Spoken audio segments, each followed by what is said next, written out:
theyeshiva.net. Kuf Yutes Amud Beis, Mishnah. Close to the bottom of the page.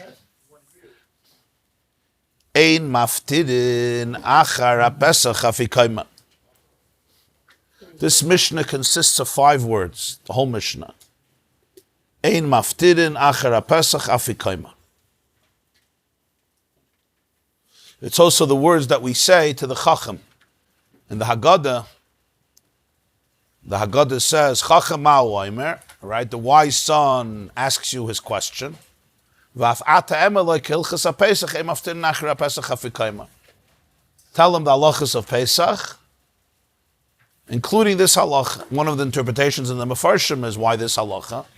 Basically, tell him all the halachas of Pesach until you come to the end. And the end here, this is the end of Pesachim, is Ein Maftirin Achar Pesach Afikoman. It's one of the interpretations. There's other interpretations. What do these words mean? So here we have to take note of something. The word Afikoman, the way we use it, and the way the Mishnah uses it is not the same word. That's very important. You hear now the word Afikoman, don't get confused. The word Afikoman in our vocabulary is the piece of matzah that we eat at the end of the meal at the night of the Seder. We call it Afikoman. We'll soon see why we call it Afikoman. But that's not what the Mishnah means here. The Mishnah actually is referring to Afikoman as a combination of 2 words, Afiku, Afikuman. Afikoman is Afikuman. So, Ein Maftirin Achar Pesach Afikoman means you don't finish the meal. Maftirin is like ptira, when you're leaving. Al yipatir adam mechaveira, when you leave somebody. When somebody, even when you say somebody is chas v'shalom nifter, right? It means their life here on earth ends as they move on to the next chapter of life. So ein maftirin is like the end of something. It represents the end. Ein maftirin, you don't finish the meal. Achar ha-Pesach, after you ate the Korban Pesach. They ate the Korban Pesach by the Seder, the sheep, the lamb, or the goat. So after you finished eating the Korban Pesach, you don't finish with something called Afikoman. What that is, we're going to see in a moment. There's going to be an argument in Gemara. But you don't finish the meal. Ein maftirin, achar ha-Pesach. You finish the Pesach, you finish the meal. What do we do now? You might think, let's do Afikoman. He says, no, don't do Afikoman. What is the meaning of this? The Mishnah is very, very cryptic. We know what maftirin means. Maftirin means to say goodbye, to leave, to separate. Al yipatir adam mechaveira. So niftarim would mean to say goodbye to the meal, to end the meal, to seize the meal. So we understand that we finished the meal here, and we want to say goodbye to the meal. We finished the Korban Pesach. Do not do the Afikoman. So the Gemara says, my Afikoman, what is this? What is this? What is the word Afikoman? What do you mean that we shouldn't finish with Afikoman? Amar Rav said, Shelo yakru mechavura lechavura. It means that when you finish eating the Korban Pesach, don't leave your group and go to another chabura, another group, to eat something with them. Do not do that. What does this mean? What is Rav teaching us? A Mishnah earlier in Pesachim teaches us the opinion of Rabbi Yehuda. Rabbi Yehuda holds, not everybody agrees, but that's what the Mishnah paskins earlier in Pesachim, Pevav. Rabbi Yehuda holds that the meat of the Korban Pesach is allowed to be split between 2 chavuras. We all know that the Korban Pesach was a unique korban. What was unique about it? You had to have subscribers, right? It's called minui. We say it every morning. Ha-Pesach einay nechel ella l'menuyav. What's a manui? A manui is, lahavdil, if you'll see every newspaper, they'll ask for minuyim, right? They want you to subscribe. Yated Naaman, or any other newspaper. They want you to subscribe. What does a subscription mean? You belong to this newspaper. You pay whatever you pay. The Korban Pesach had menuyim. I'm buying a sheep for my Korban Pesach. I can't eat a whole sheep myself. I need to eat a kazayas. It's too much, right? So if you have, Baruch Hashem, a big family, that's fine. They become the menuyim. If not, I can turn to my shir and say, do you want to subscribe to my Korban Pesach? and we become a chabura, a group. The word chabura, like you say, a chabura, it comes from here. There's a chabura group from the word chibur, and we will eat the Korban Pesach together. And when we eat the Korban Pesach together, we have to remain together, and I can't go to another chabura and eat the Korban Pesach with them. I have to stick to my subscription. Why can you subscribe to Worldly Week Chabura? There's all. What are they talking about? No, I'm saying, I subscribe to your Korban Pesach because I want to be in your Chabura. I also have a Chabura with you. Right, because the pasuk says. What you're saying, there's only one subscription. Yeah.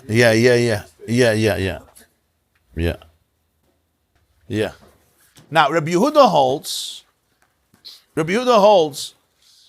that the meat of the Pesach itself could be split between two chaburas.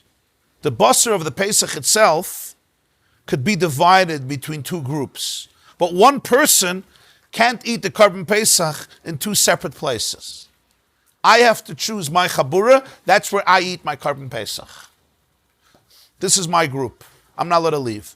Pasuk says in Parshas Boy, when he says the halachas of the Korban Pesach, Bebayis echad ye'achel. You hear Rabbi Yaakov. Should be eaten in one home. Lo yisoitzi min habayis min habasar chutza. I don't want you to take out from the meat outside of the bayis, take it outside. Yeah. Why can't I subscribe to it? Say I don't eat. Say I've given the Rabbi. Oh, that's fine.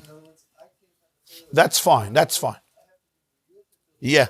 Rashi says, what's bebayis echad ye'achel? He says, bechabura achas. Shalayasu animnin alav shtei chavuras v'yechalku. Those who subscribe shouldn't make two chavuras, split. Ech ata oimer bechavura achas ein ela bebayis echad kamashmoye. Talmud lemer ala batim. He says if they're eating outside, it doesn't mean they're not allowed to come in inside. If they're barbecuing, it was a barbecue. They're not allowed to come in inside because it's one house. You have to stay. No, you're allowed to come in inside because it says al habatim. Clearly, it means that you can eat, you can come into outside, but it means like I cannot take it out from one chabura to another chabura. Now, there is different shittas of Tanoim, exactly what is asr and what is mutter. The shit of Rabbi Yehuda is that one person cannot eat the Pesach in two separate places. Now, that means even in one room. If we have two chaburas in my dining room, you're on one side, I'm on the other side, I can't eat my Korban Pesach here, then take my Korban Pesach, go to your chabura and continue eating it. Or eat from your Korban Pesach.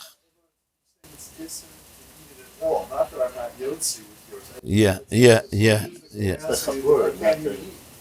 chabura, not the Korban Pesach. From that chabura. Yeah. So it applies to the Korban. So you can't take the Korban Pesach from one and eat it by somebody else? Yeah. Even though it's the same Korban Pesach from that chabura? I can't eat my Pesach in two separate places. Yeah. No, just the Pesach. Yeah. So Rav says that's the chiddush of the Mishnah. Lo yakru mechabura lechabura. I finished my Korban Pesach, and you say, "Hey, Rabbi, why? We have geschmacka dessert. Come over for dessert." He says you're not allowed to. Why you're not allowed to? Because I'm afraid if I come to you for dessert, I may also eat the Korban Pesach in a separate place. So therefore, the Mishnah says, "Ein maftirin achra Pesach afikoman." The word afikoman is made up of two words. Afiku manaichu, which means take out your vessels. Mana in Aramaic is a utensil, a vessel. So let's say I have beautiful dessert. So you say, come join us. So I take my cup or I take my bowl and I bring it to you. That's called Afikoman. I take my vessel from my group to your group. You're not allowed to do that. You're not eating the Korban Pesach there. You already finished the Korban Pesach. But I'm afraid once you allow me to go to another group and eat anything, I may also eat from the Korban Pesach there. Maybe I'll have from my own or I'll have from yours, and that's forbidden. That's the chiddush. Ein maftirin achra Pesach afikoman. Once you finish the Pesach, don't go to another group. Don't take your vessel, afikuman. Don't take your vessel to another group and continue eating there anything. even if it's nuts, whatever you're eating, because we're afraid you may come to eat the Korban Pesach. Nothing. Yeah. Don't eat anything outside of the place of your meal, your own meal, on the night of the Seder, because I'm afraid you're going to take a little bit of the meat of the Korban Pesach, right? And you'll go to the other place and eat it too. What's wrong with it? Is it pasuk or something that says that you're not allowed? Yeah. But bayis echad yachil, yeah. I could go visit them. For example, in the middle of Hallel, I can go to the other group and sing a nice song because they're singing much nicer than my group. My group fell asleep. But not to eat. Or you can go to the other side. So Rav holds, in my own place, I could eat things after the Pesach. In my own place, I could continue eating after the Korban Pesach. I just can't continue eating in your chabura, even if it's in the same room. That's what he says, lo yakru me chavura le chavura. Yeah, minyan, yeah.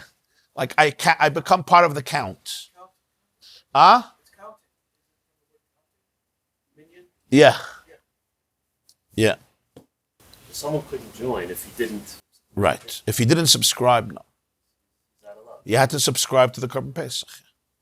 Sider Rashbam. Amar Rav Shleakar mechavura lechavura. Achar shachla Pesach bechavura layelchu bechavura acheres lechel. After you eat your Korban Pesach with your group, don't go to another group to eat. Loy pas, not bread, matzah. V'loy shum dava, not anything else. Gzeira, it's a decree. Dilma asil mechelas Pesach b'shnei mekaymes. If you go there to eat, you may eat the Korban Pesach in two places. V'anan tanan stomach Rabbi Yehuda b'keitzat soilem. And we have a Mishnah on Daf Peivav that follows the shit of Rabbi Yehuda. The Pesach nechel b'shtei chavuras ve'ena eichel Pesach b'shnei mekaymes. The Pesach itself can be eaten in two groups. But the one who eats can't eat it in two places. This halacha of Rav, we explained this talking about during eating. After the meal, you can go to the other group, for example, to say halal.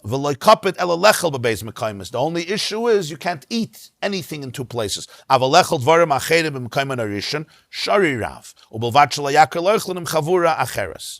happens if you want to eat things in your own place after you eat the Korban Pesach?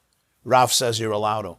My problem is to go to another chabura and eat the Korban Pesach there, or eat anything there because you may come to eat the Korban Pesach there. But if you want to stay in your place after you finish the Korban Pesach and continue the meal, no problem. This is the shit of Rav in the Mishnah. Ein maftir nachra Pesach Afikoman means when you finish the Korban Pesach, don't take your vessels elsewhere to continue eating anything else. Don't you see the process why you got a person?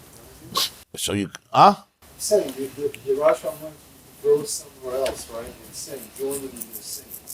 Yeah. Presumably their halal is afterwards. They're delayed in the suit. Yeah. But you're not being yotzi. You'll drink the cup of wine by you. Are you being yotzi halal by them too? Why not? So you're yotzi halal, but you don't have to have your food. No. So you could say halal. Yeah. Yeah. It seems, I guess if they had a courtyard, Yeah. It's even one room. You can have two chaburas in one room. So I go over to you for say halal. Yeah. Shmuel argues, and Shmuel says, no, that's not what the Mishnah means. The Mishnah means that after you eat the Korban Pesach, ein maftir nachra Pesach Afikoman. Afikoman means something else. The word Afikoman is afiku mine, not afiku mone. Not take out the vessels, take out the delicacies. Take out mine, different types of food. Kagoin, for example, what the Mishnah means is after the Korban Pesach, do not eat dessert. Kagoin, for example, urdi loi li. For a man like me, I shouldn't eat urdi loi after the Korban Pesach. Mushrooms. Shmuel had a minhag. At the end of a meal, he would have mushrooms for dessert. After you eat the Korban Pesach, you want to eat dessert. You had meat, now you want to eat dessert before benching. Ein maftir nachra Pesach Afikoman. No saying goodbye to the meal, to the Pesach with Afikoman, with taking out minim, afikuman, no dessert. V'goizalaya la'Abba. Abba, who was Rav. Shmuel had a colleague, very close colleague, close friend. Always debates him in halacha very often. We call him Rav. Rav and Shmuel. But his real name wasn't Rav, his real name was Abba. In Babylonia, they called him Rav as a gesture of respect, like the Rav. But his real name was Abba. Just like Rabbi Yehuda HaNasi, in Eretz Yisrael, they called him Rabbeinu HaKadosh, or Rebbe. His name wasn't Rebbe, his name was Rabbi Yehuda. They called him our holy master. Rav was called Rav, even though his name was Abba. That's what the Rashbam tells us. I should just tell you, there is an opinion, a Rashi in Chulin, the other way, that his real name was Rav, and Shmuel called him Abba. One of the two. So when he says here, Goizlaya are, what does he say, birds? Young pigeons. Shmuel would have mushrooms for dessert. Abba, Rav, would have young pigeons for dessert. So he says, I can't have after the Pesach mushrooms. The Goizalaya, Abba, and Rav can't have young pigeons. Why? Because any food that you eat will compromise the lingering flavor of the Korban Pesach in your mouth, and the Chachamim did not want you to obliterate even a little bit the flavor of the Pesach, and therefore there's no dessert. You can't eat it after the Korban Pesach. Do you see the argument between Rav and Shmuel? Very important argument. According to Rav, am I allowed to have dessert after the Korban Pesach? Yeah, as long as it's in my chabura. I can eat whatever I want. You want to eat pigeons, eat pigeons. You want to eat mushrooms. That's Afikoman just means don't take your kalim somewhere else. Don't eat somewhere else. But by yourself, I don't care what you eat. After the Pesach. Right. Shmuel holds, absolutely not. Even in your own place. You finish the Pesach, that's the last thing you eat. No dessert. Afikoman is dessert. Taking out the man, the different minimum of food. He gives an example, whether it's mushrooms, whether it's young pigeons. Rabbi Chanina bar Shila, Rabbi Yochanan Amru. Rabbi Chanina, the son of Shila, and Rabbi Yochanan said, Kigoin Tmorim, dates, kloyos, scorched grain. They used to heat up grain and eat it as a snack. Egoizim, walnuts. In other words, they fundamentally agree with Shmuel, not with Rav. That you're not allowed to have any dessert after the Avikoman. They're just giving an example. You want to eat dates. In other words, don't only think it's young pigeons, which is also meat. It's birds. Even nuts. Even dates. It's a fruit. Scorched grain, you're not allowed to. Tanya Kavasedi Rabbi Yochanan. We have a brisa that supports Rabbi Yochanan. Ein maftirin achar haPesach kegoin tmorim kloyes ve'goyz. You don't complete the meal after eating the Korban Pesach with dessert like dates, like scorched grain, and like nuts. This is the Shitta of Shmuel, elaborated with the examples by Rabbi Yochanan. Shmuel gave two examples, whether it's mushrooms or young pigeons. Mushrooms for him, young pigeons like for Rav, and Rabbi Yochanan gave the example of the dates, the scorched grain, and the nuts. Says the Rashbam. We're in the middle of the other Rashbam because we learned the first opinion. Now the Rashbam continues. The line starts V'hainu, the third line from the wide lines in the Rashbam. V'hainu the palag alei Shmuel v'Rabbi Yochanan v'Amri kol davar lechel aser lechel afilu b'chavurasei rishayna. You're not allowed to eat anything even in the first chabura. V'lekel lifrusha shelo yakru mechavura lechavura. The la'achar sha'ach l'ktas min ha'pesach le'yochlu mena b'chavura acheres. You can't explain the Gemara that what Rav meant. After I eat the Korban Pesach by me, I can't continue eating it in another group. Maybe Rav allowed you to eat in another group. He just didn't allow you to what? To eat the Korban Pesach in another group. How do you know what the Gemara means? The Gemara just says, Lo yakru mechabura lechabura. Why? What's forcing the Rashbam to say you're not allowed to eat anything? He said, I'll tell you. Because that's what the Mishnah says clearly in the Mishnah before in Pesachim. The waiter who's serving both groups has to close his mouth. If he has a piece of meat, he can't go eat by both. He has to close his mouth, not eat until he comes to his chabura. Utrei stami lama. What do you need two Mishnahs telling you the same halacha?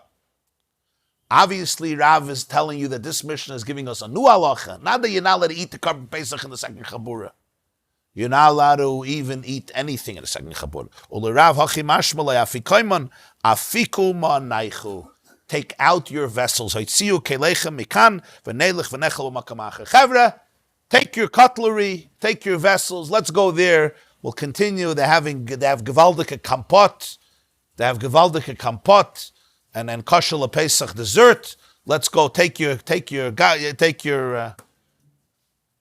chevre. They have good food over there for dessert. Let's go there after the Korban Pesach. Or they have good chicken, or they have good meat, or whatever they have, good svardish rice, whatever it is. Let's go eat there. You don't do that. According to Shul, you eat Korban Pesach with another food. No, of course not. Why? He just says the taste of the No, should be in your you mouth. can't eat Pesach a second chabura, even according to. Because the pus. Yeah, that everyone Seems says. like his whole reason is that you don't want to. No, he's explaining the Mishnah. The Mishnah is not talking about eating other things. The Mishnah is talking somewhere else. Mishnah is talking about eating something else here. That everybody would agree. Yeah. Kagoyna diloyi livi goes alaya la'aba. He says, L'Rav, Abba is Rav. The Shmuel have a ragel lechel b'kinuach suda kmein upitrius.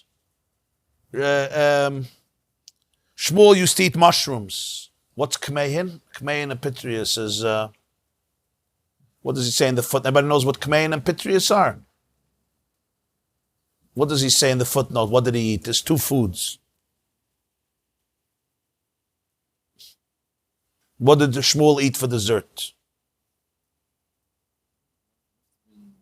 Kmehin and pitrius. Play around with some mushrooms. Who's in it? Mine. Maybe just who eats mushrooms?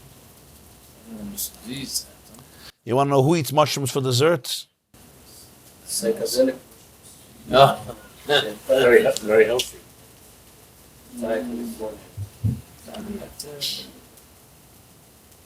No? Some sugar, some cinnamon.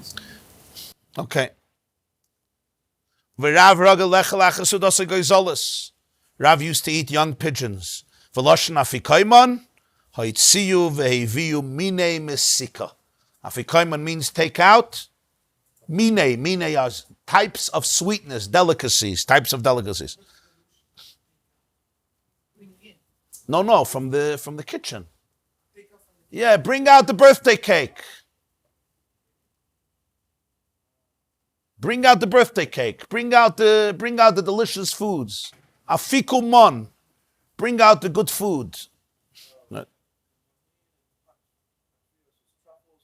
Truffles and mushrooms. Okay, I know. Truffles and mushrooms. Thank you. Kmein and pitrius, yeah. Truffles and mushrooms. Thank you. Huh?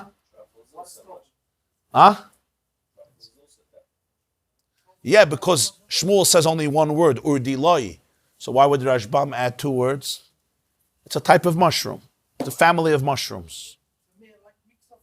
Urdiloi is one word. The Rashbam says kmein upitrius, meaning types of mushrooms. Because we're not sure exactly urdiloi, the type of mushrooms. It says kmein, truffles and mushrooms. Very good, thank you. For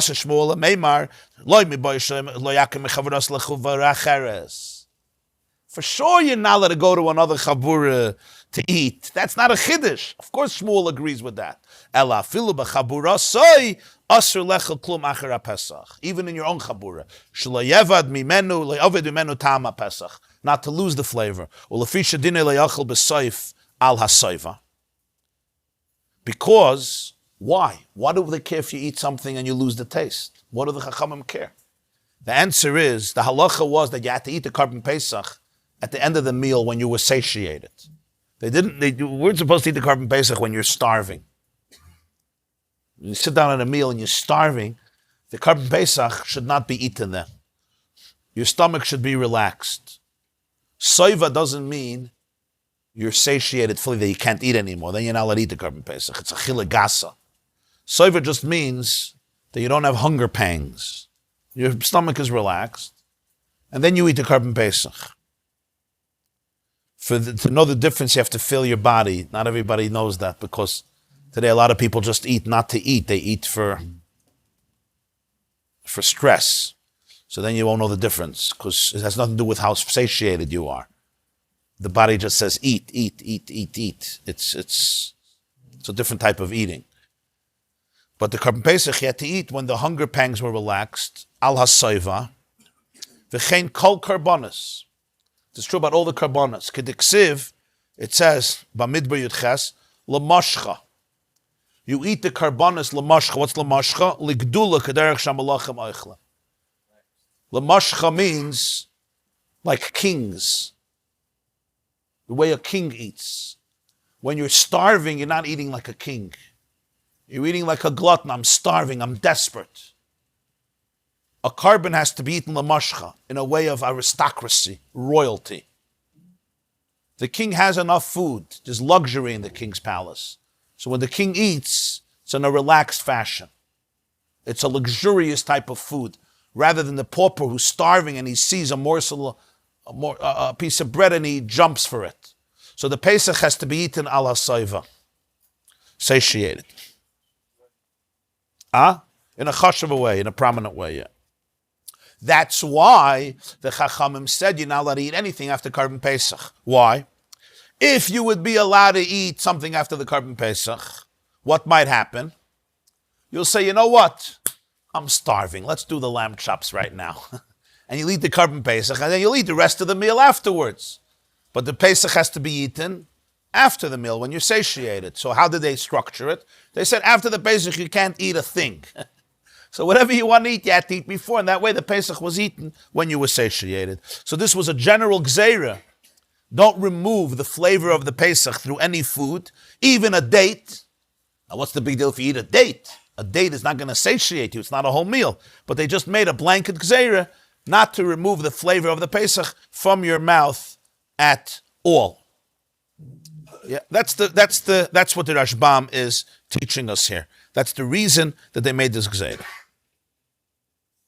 They wanted it should be eaten at the end of a meal, so therefore they prohibited eating anything afterwards.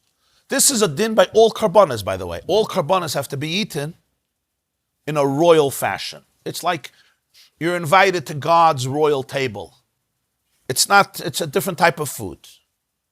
And when you eat it, you have to be like a king. You're in a state of luxury, a state of expansiveness. You're not a starving pauper.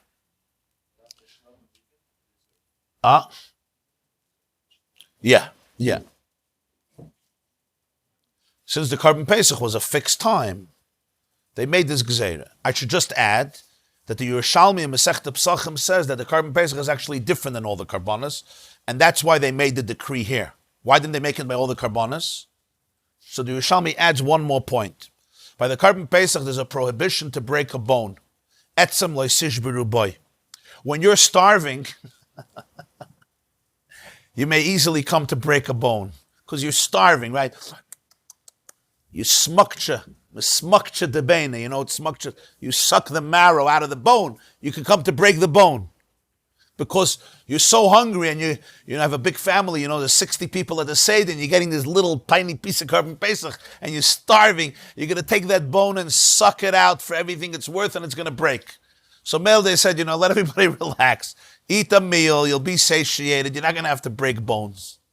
Okay? That's not just a brechen beine. So then, that's why by the Korban Pesach they made this gzeira. By other karbanas they didn't mind. So we have the shit of Rav, we have the shit of Shmuel, and Rabbi Yochanan, and the Braisa supports Rabbi Yochanan. No. No. Yeah. So Shmuel and Rabbi Yochanan, are they arguing? It seems like, as the Rashbam says, just different examples, right? Just different examples. Abba, take the Rashbam, Abba, Kach Shmoy Shal Rav, Ela Bekovet, Kononoisei Rav Bebavel. In Babylonia, they called him Rav. His real name was Abba. Hachi, they call him, but Kamosha Kohen Rabbi Yehuda Anasi Beretz Yisrael Rabbeinu. V'chein Muchach B'shchitas Chulin Damrinan Man Reish Sidre Bebavel, Abba Aricha, the long Abba.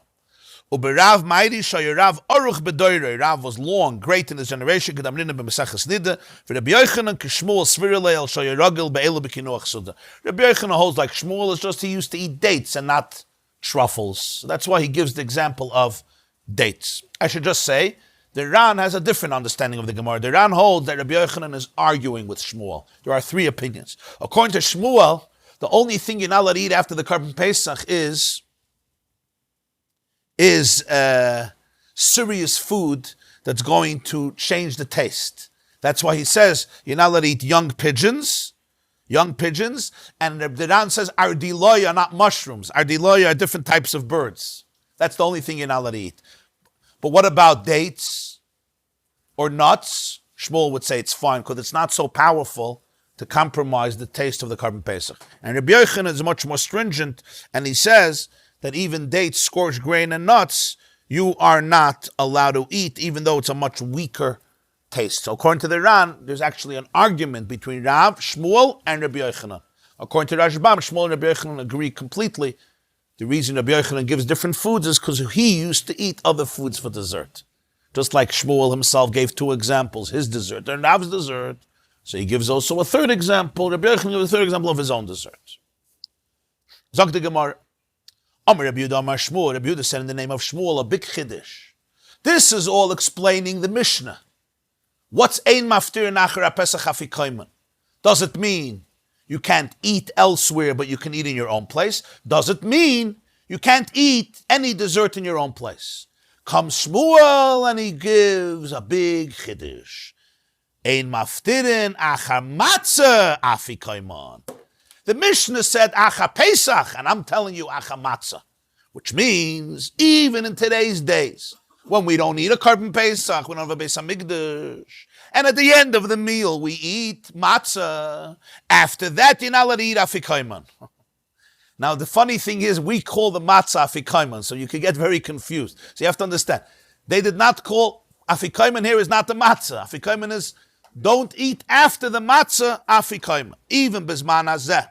After you finish eating your last matzah before benching, you want to eat some nuts, or scorched grain, which is not chametz, or walnuts, or dates, or pigeons, or mushrooms and truffles, or chocolate mousse, kosher lePesach cake, which they didn't know about. Lucky for them. Nothing after the matzah afikoman. This is a chiddush of Shmuel. So he's taking the Mishnah and he's applying it. Now, This is the orange. this is the einish, yeah. There's not no chaburas, then there's no my house, your house. Now let's understand what Shmuel is saying. What did the Rashbam teach us? Why are you not allowed to eat dessert after the Pesach? Why? No, that's Rav. Why did Shmuel say you're not allowed to eat? We don't want, the Chaim didn't want the Tam HaPesach to be removed. The Rashbam explained to us why they didn't want us to be removed. Because they want you should eat the Pesach at the end.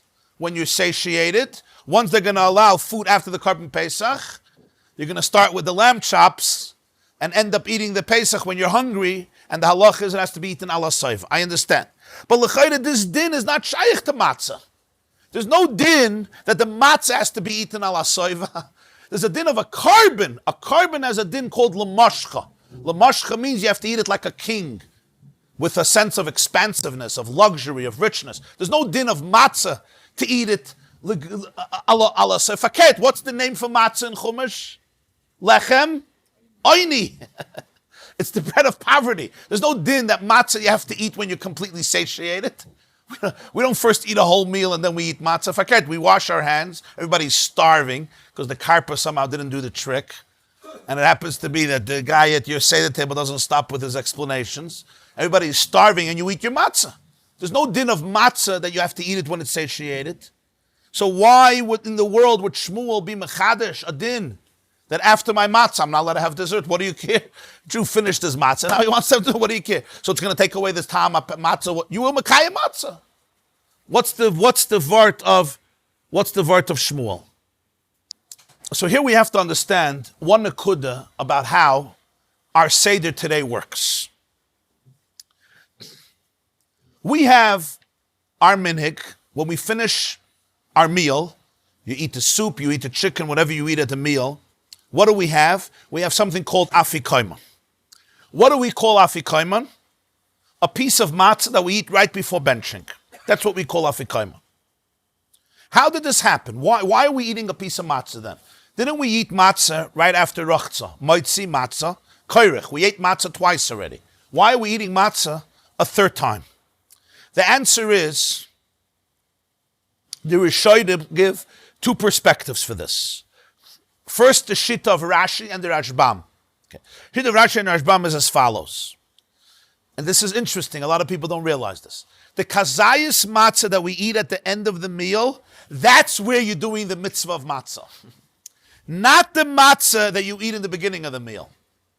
When are you fulfilling the mitzvah of matzah? By what we call the Afikoman. Why? I'll tell you why.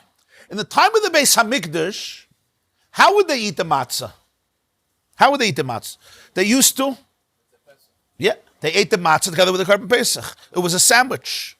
Like Hillel explained to us earlier, Daf Kuf Tesvav, right? Keinasa Hillel, Korach, Pesach Matzah Omar. He held that's how you ate matzah.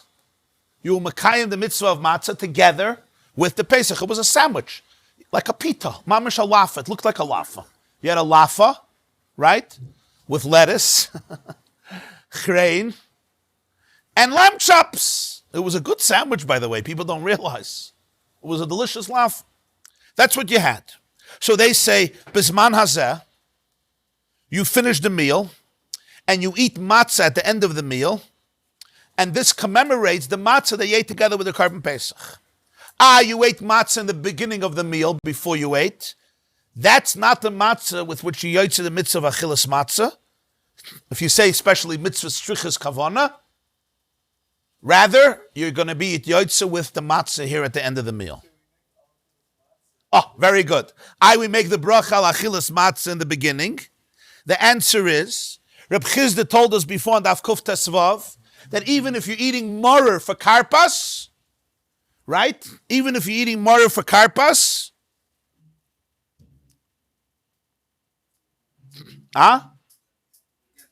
you eat again morer.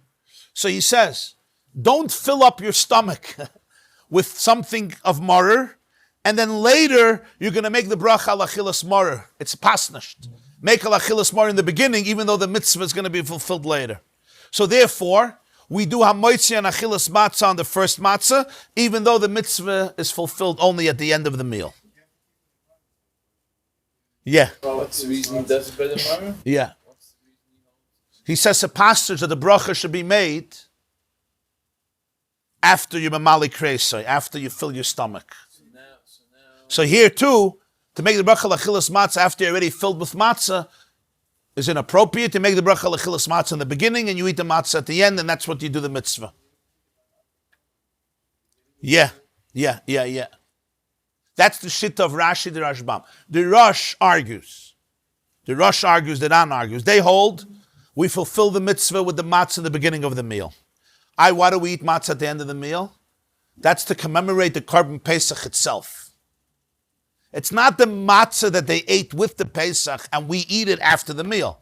I ate meat and now I eat matzah, right, by my meal. No, it's a zecher for the Pesach. It's not the mitzvah of matzah. I don't have Pesach, so I do matzah in lieu of Pesach as a commemoration. A whole different idea. This is what the Poskim Paskin in Tur and Shulchan Aruch, this is the opinion that's embraced. And therefore, it's a different type of matzah. This matzah is in lieu of the Korban Pesach. Many of the Poskim therefore bring that for Afikoman you should eat 2 kazesim of matzah. Lahalacha, lechatchila, you eat 2 kazesim. Why? Why 2? To be yotze both shittas. One is to be yotze the mitzvah of matzah, which was eaten with the Pesach, 1 kazayas.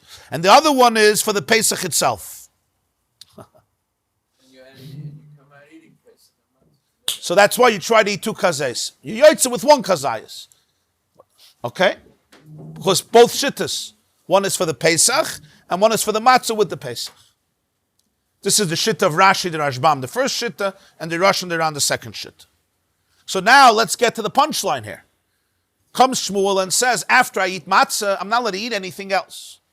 Why not? If you hold that the Afikoman is coming for the Pesach itself, then I understand. Since after the Pesach you weren't allowed to eat anything, so they transferred it also to the matzah, that after the matzah you can't eat anything, because the matzah is coming in lieu of Pesach. But later Rashbam holds that the reason you're eating the Afikoman is not for the Pesach, but for the matzah that used to be eaten with the Pesach, zecher for that matzah.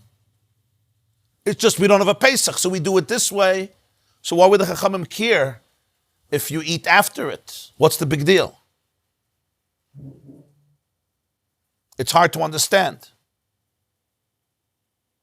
Why would the Chachamim... According to that, Yeah. how many yotzim came in as far as Pesach? One piece of matzah is for Pesach and one is for regular? How many yotzim? If I eat two kazaysim, the one kazayis I'm eating for zecher of the carbon Pesach, and one kazayis I'm eating to Mekayim mitzvahs matzah. But this is a big chiddush of Shmuel, that even after the matzah, nothing else goes into your mouth. No Afikoman goes into your mouth. That's the vort. Let's see the Rashbam inside. Why can't you eat first when you ate first? Why do you have to eat it at the end for if it's matzah? Let's see the Rashbam. Take a look in the Rashbam. I understand. Let's talk. Ein maftir nach matzah Afikoman. Shetzorich lechel b'matzah b'gemar sudasei. Zecher lematzah hanachelis im apesach b'kricha. I want you to eat the matzah at the end of the meal. Why? Because when was the original matzah eaten? With the meal, after the meal. In other words, with the meal, together in a sandwich. So how should we do the matzah? We can't eat the matzah in a meal, with a meal. We don't have a carbon pesach to eat it with. What are we supposed to do? So do the best you can. Eat the meal and eat the matzah. V'zui matzah p'tzuish on oichlem b'acharoina l'shoim choiva. This is our mitzvah.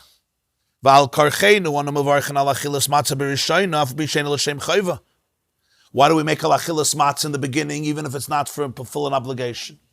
The answer is, Kedamar Reb Chizda le'el gabe marer, the lachashem b'lei kresim imenu eich hoizen mavarech alav, hilchich mavarech hatravayu b'reisha. Reb Chizda says you can eat marer for karpas, fill your stomach, and then make a bracha. No, make the bracha in the beginning. Here too, you make a bracha al achilas matzah for both.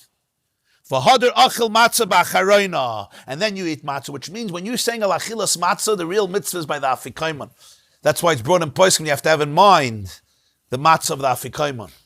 So why are you eating matzah in the beginning? Because you got to have a meal. What was a meal in ancient times? Bread. You understand the matzah in the beginning is just bread. That's not the mitzvah according to the Rashbam. You're just eating bread. You wash, you start a meal, you eat a little matzah, right? And you have your meal. But the main matzah, you're being yotzah only later. That's a gewaldige chiddush. Huh? Well, it's way over. It's way over. And you eat, of course, the morer also. You eat the morer also.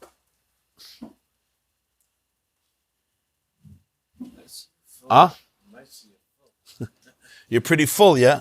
You're pretty full. And the Rashbam finishes and he says, "Va'acher oisa matzah ein niftarin mimena ba'achilas davar acher shloi lishkach taima." And after that matzah, don't eat anything else. Why? Not to lose the taste, even of the matzah, even though it's not for the carbon pesach, it's for the matzah still. Ube matzah bizman hazeh ma'iri deleka pesach b'hada. The ibizman de kapesach ha behed yitnan ein maftin nachre pesach Afikoman v'hainu acher pesach matzah nachelasim. If he's talking about the time of the Beis Hamikdash, it says clearly in the Mishnah, you don't eat dessert after the Pesach. And that means Pesach and matzah. So what do you need Shmuel for? Shmuel says don't eat dessert after the matzah. The Mishnah said don't eat dessert after the Pesach. And Pesach comes with matzah. So that means you finish the Pesach and the matzah. You don't eat dessert. I don't need Shmuel to tell me don't eat after the matzah dessert if it's talking about the time of Pesach. That's already included in the Mishnah, written before Shmuel. Obviously, Shmuel is saying a new word. He's talking about Bisman Hazeh when there's no Pesach. And he's being mechadish that after the matzah, you still should not have dessert. Okay. Why does the Mashal disagree? What? Why does the Mashal disagree? The Rosh? I mean, there are no... The Rosh says that you mekayim the mitzvah of matzah right away. You make a lachilas matzah, you mekayim the mitzvah of matzah. As far as eating matzah and compost? Yeah. Yeah. No problem. You eat the matzah separate, and then you eat the morah separate. How could be you not to Then you have your sandwich. eat the matzah? And then you have your sandwich, because according to Hillel, you have to eat the morah with the matzah. And the Mara with the matzah. So where does the Rosh have his Pesach matzah? Where does he have his his cold Pesach? No, so what? even if you had the Korban Pesach with the matzah, right, but today we don't have a Korban Pesach. Same, but he, So you eat the matzah on its own. You can't eat the matzah with other things because it's going to be mevatel the time of the matzah. You have to eat the matzah on its own. So he says the first matzah is you mekayim the mitzvah. Then you mekayim the mitzvah of maror. Then you do Korach because Hillel used to do maror together with matzah. Then you eat your meal. And then at the end, you eat a piece of matzah, zeicha to the Korban Pesach, because at this point, they used to bring out the Korban Pesach. You don't have the Korban Pesach, so eat a shtickle matzah. That's what the Rosh holds. That's generally the halacha that's accepted. Afikoman is zeicha for the Korban Pesach, and it's one kazayas. But the shit of the Rashbam is a whole different shit. Shit of the Rashbam is that, no, this is the main matzah. Everything else is just a hachana to this. The main matzah is what you eat with the Korban Pesach. So maybe you eat matzah in the beginning, just as part of a meal. You're eating a meal. You're eating meat with matzah. Yeah. You do maror because you have a mitzvah of maror. Maror you don't have to do at the end of the meal. we do like the Rosh. Huh? We do like, we only eat one kazayas. It says lechatchila to try. Many poskim say lechatchila to try to eat 2 kazes, if you could. La'alacha, you need 1 kazayas. But to be yotze to both shittas, that's what many poskim hold. Many poskim hold that you try to do both kazes. So you do the matzah in the beginning. You have a mitzvah. You have a mitzvah of maror. You have a mitzvah of maror. So you eat the maror. Korach, you mix the two because the maror has to be eaten with the matzah according to Hillel. Right? But the mitzvah of matzah, you yotze when? By the Afikoman, because the matzah was eaten with the Pesach. And this is the time that you ate the Pesach. At the end of the meal. So this is and it's when you ate the matzah, right? The Mishnah told us 5 words. Very short Mishnah. Ein maftirin achar Pesach Afikoman. Which means we don't finish the Pesach meal with the Afikoman. What does this mean? It's very cryptic. It's not clear. So Rav said, Afikoman means take out the dishes. After the Korban Pesach, don't say to your chevra, take the dishes. We're continuing the meal by our friends next door.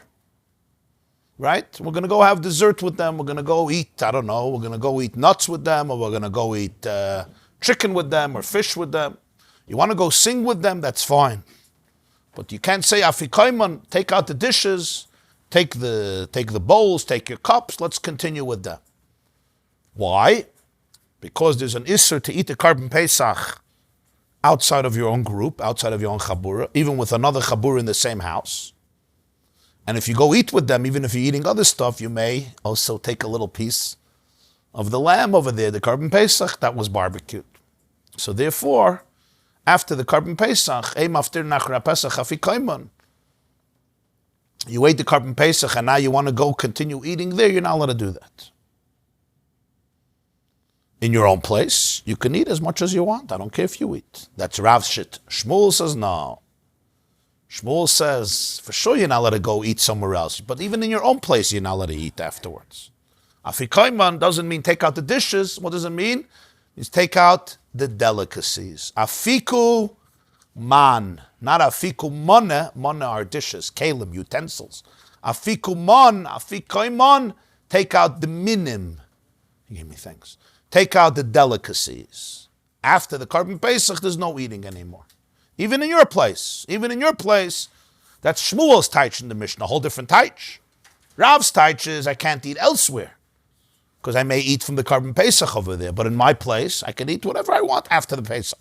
Shmuel says no. Ein maftir nachra Pesach afikoman means after the Pesach, there's no dessert. Afikuman, they say, take out afikuman, take out the candies, the ice cream, the cake, the nuts, the kompot. You know, man is mine, different types of delicacies.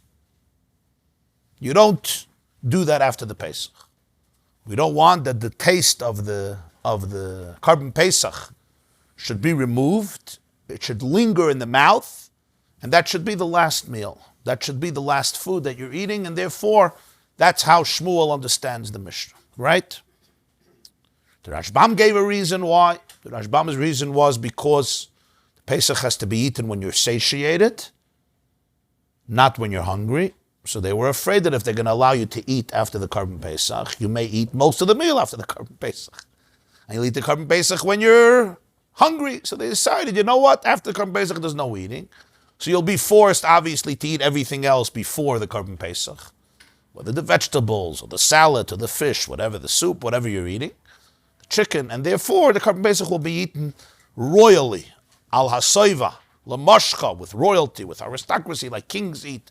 And this is a din in all the karbanos. All the karbanos have to be eaten not when you're starving, but like a king, lamashcha. It says in this week's Parsha, Korach, in the Matnas Kohuna, that Hashem gives Aaron the karbanos, lamashcha, mashcha, in other words, like an anointed king, the way he eats, or she eats, a queen or a king eat, and therefore it's done not when you're hungry and starving, but when you're more content. Satiated doesn't mean you're so full that you can't eat anymore, because then you shouldn't need the carbon. Satiated just means that you're not starving. You're not like,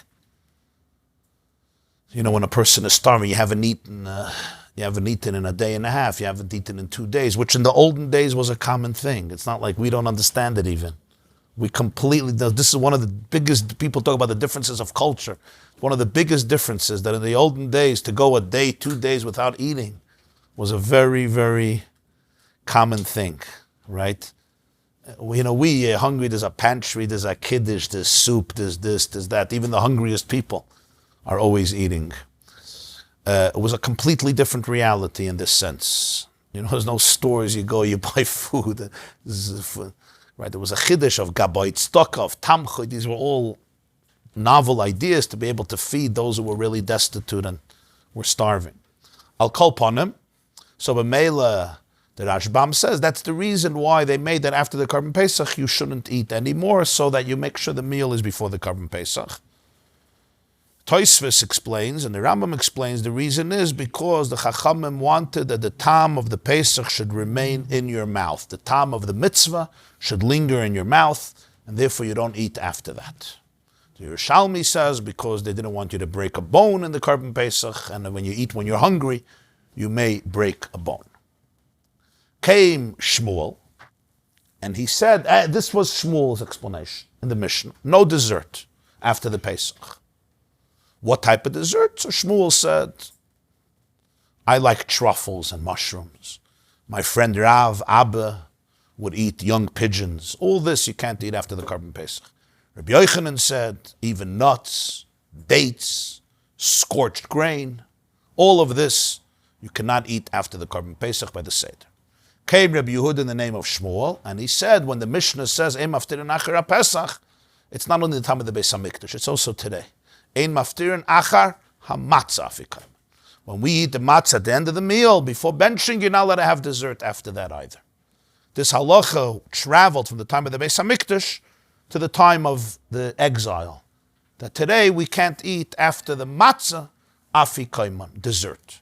So when we eat what we call the afikoman, which is not what the Mishnah calls Afikoman. The Mishnah calls Afikoman after the Afikoman, right? What we call Afikoman, the Mishnah calls Afikoman are two separate things. The Mishnah calls Afikoman the dessert after the Afikoman. What we call Afikoman is the matzah itself.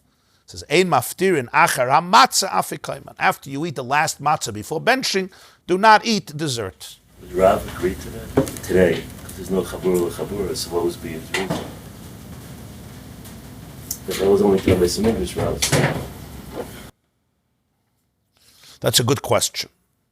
According to Rav, would he make the same decree about matzah?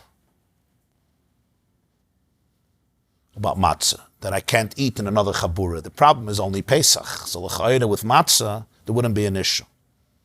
That's a very good ha'ara. It's a good ha'ara. We'll see. Tosfos discusses it. We'll explore it. So it's a good question. Would the Rav agree that this is bisman as a l'chayda? Not, because what do I care if I go to another chabura to eat matzah or to eat anything else? Right? Even if I eat matzah there, what's the big deal? You're allowed to eat matzah there. You're allowed to eat matzah at another table. There's no chabura anymore. We don't have the din of chabura. I could go from my seder to your seder, right? Unless it's zeicher. Right. Very good order. What's the chiddush of Shmuel? Even though the matzah is not the carbon pesach, it's matzah. So you would think after the matzah you could eat dessert. Right? Nonetheless, since the matzah that we eat at the end of the meal is basically zecher, what is it a zecher for? It's a zecher for the carbon pesach that they used to eat at the end of the meal. So the same halachas of the carbon pesach that you're not allowed to eat afterwards were transferred to the matzah that you're not allowed to eat afterwards. It's a Rav also Zeicher then, I guess. Same with, just like Shmuel holds Zeicher, so the Rav says Zeicher is Lechabura, so we'll do it today anyway. It seems like both. But it's different by Rav, because there's no dinim of Chabura now. We don't have Chaburas. Right, but there's no din of we don't have the matzav of Chabura. I'm just trying to see what Rav would say. Okay, we'll get to Rav. We'll get to Rav. So this is what Shmuel is mechadish, that even after the matzah, there's no dessert. Ein maftirin acher matzah afikoman. If it's zeichel Pesach, we understand why. Just like the Pesach, you didn't do it after, this also. Yeah. Or like the Tosfos and the Rambam say, just like the Pesach, they wanted the mitzvah should stay in your mouth. The matzah that's eaten zeichel Pesach, they also want the mitzvah to stay in your mouth. So therefore you don't have afikoman after the Pesach. After the Pesach and after the matzah. Just to give a note, why do we call the Afikoman the Afikoman? It's really confusing. You see from the Mishnah what Afikoman means. It's the opposite of Afikoman. Right? So the Levush says an interesting thing. He says, because after the matzah you don't eat Afikoman, what's Afikoman? Dessert. So what became the Afikoman? The matzah. So that's why the matzah is called Afikoman. Because you don't eat Afikoman after the matzah, so what became the Afikoman, the dessert? The matzah. So that's why matzah is called Afikoman. You understand? It started off with the matzah being the opposite of Afikoman. Don't eat Afikoman after the matzah. There's no dessert after the matzah, just bench. In other words, what became the dessert? The matzah. So that became the Afikoman, the new Afikoman. Afikoman, bring out the matzah. And as he puts it, because it's a mitzvah, it's so precious, and you don't want to eat anything afterwards, so that's like the delicacies that you bring out by dessert. What's the point of dessert? The point of dessert is not to satiate yourself. You ate already. Point of dessert, we call it kinuach su'uda. It's like the meal should settle. It's more of the nature of pleasure and delicacy. You know, you bring out some watermelon, some cantaloupe, huh? What are you thinking? Chocolate cake? Grapes, very good. Grapes, but nish cake. Nish cake for there. Nish cake. Kampot, yeah. That's what we make a bracha. Yeah, it's not. It's not betoich hasuda. It's not machmas hasuda, right? It's an addition. It's at the end of the meal. So the afikoman, the matzah that we eat, assumes that quality of delicacy, even though it's not a delicacy. Matzah is not a delicacy. But because of its uniqueness, because of the mitzvah of it, that became the new Afikoman. That's what the Levush says. That's why the vocabulary changed from the technical vocabulary in the Mishnah and in the Gemara. Now when we say Afikoman, we actually mean the matzah. We don't mean the Afikoman that the Mishnah is referring to, which is after the matzah, and we're telling the person not to do it. Now the Gemara continues. Tnan. We learned in the Mishnah 5 lines from the bottom, Kofit Hasamet Bey, this third word. Tnan, ein maftirin acher Pesach Afikoman. After the Pesach, you don't need Afikoman. What do we see from here? Acher Pesach udeloi avalacha matzah maftirin. After the Pesach, you don't have dessert, but after matzah, you could have. In other words, when was the Mishnah written? The Mishnah wasn't written at the time of the Beis HaMikdash. When was the Mishnah written? The Mishnah was written after the destruction of the Beis HaMikdash. The Mishnah was written and edited by Rabbi Yehuda HaNasi approximately in the year 200 after the Common Era.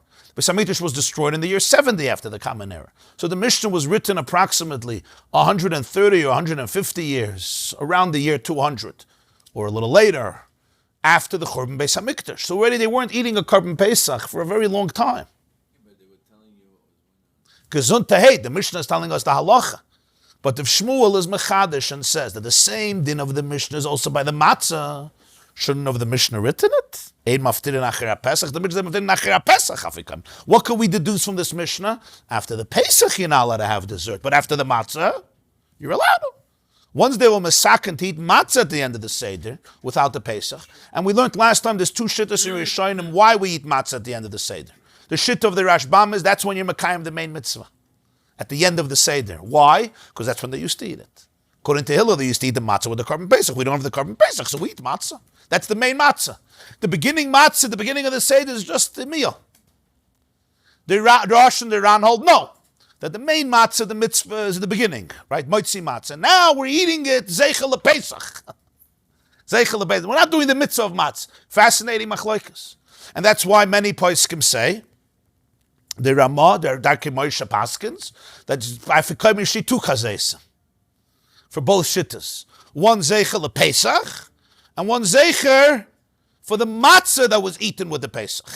Because there's two shittas, what Afikoman is. But any way you put it, the Mishnah says, Ein maftirin acher Pesach Afikoman. What does it sound from here? That when there's no Pesach and there's matzah, you could eat afterwards. So how can Shmuel be mechadish and say that the din of the Mishnah is also matzah? Doesn't sound like that from the Mishnah. And it's not only the Mishnah was written too early. It wasn't written too early.